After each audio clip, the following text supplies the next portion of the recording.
18 dekabr kuni kutilayotgan ob-havo ma'lumoti. Assalomu alaykum aziz tomoshabin, oylik, haftalik va kunlik ob-havo ma'lumotidan birinchilardan bo'lib xabardor bo'lishni istasangiz, video ostiga bir dona like bosib, kanalimizga obuna bo'lishni unutmang.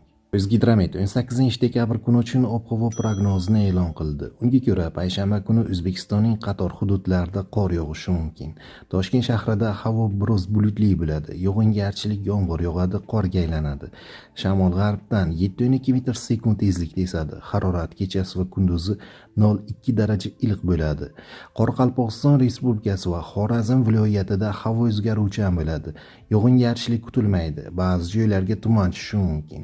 G'arbiy shamol yo'nalishini o'zgartirib, sharqdan 7,2 metr/sekund tezlikda esadi. Harorat kechasi 5-10 daraja sovuq. Ustyurtda ba'zi joylarda 13-18 darajagacha sovuq, kunduzi 2 daraja sovuq, 3 daraja iliq bo'ladi. Buxoro va Navoiy viloyatlarida havo o'zgaruvchan bo'ladi. Kechasi va ertalab ba'zi joylarda yog'ingarchilik yomg'ir yog'ib, qor bo'ladi. Ba'zi joylarga tuman tushishi mumkin. G'arbiy shamol yo'nalishini o'zgartirib, sharqdan 7,2 metr/sekund tezlikda esadi. Harorat kechasi 0,5 daraja sovuq, kunduzi 0,5 daraja iliq bo'ladi. Toshkent, Sirdaryo, Jizzax va Samarqand viloyatlarida havo o'zgaruvchan bo'ladi. Yog'ingarchilik yomg'ir yog'adi, ba'zi joylarda qorga aylanadi.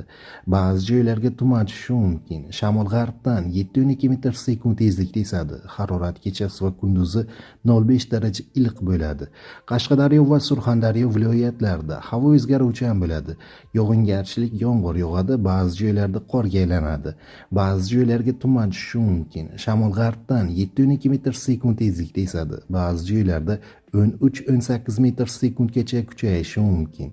Harorat kechasi 0,5 daraja iliq, kunduzi 2,7 daraja iliq bo'ladi. Andijon, Namangan va Farg'ona viloyatlarida havo o'zgaruvchan bo'ladi. Yog'ingarchilik yomg'ir yog'adi, ba'zi joylarda qorga aylanadi. Ba'zi joylarga tuman tushishi mumkin. Shamol g'arbdan 5-10 metr/sekund tezlikda esadi. Harorat kechasi 0,5 daraja iliq, kunduzi 2,7 daraja iliq bo'ladi. Respublikaning tog' oldi va tog'li hududlarida havo o'zgaruvchan bo'ladi. Vaqti bilan qor yog'adi. Ayrim joylar kuchli bo'ladi, tuman tushishi mumkin. Shamol g'arbdan 7,2 metr/sekund tezlikda esadi. Harorat kechasi va kunduzi 0,5 daraja sovuq bo'ladi. Siz bugun o'z kanalda edingiz. Kanalimizga obuna bo'ling va bir dona like tugmasini bosib qo'ying.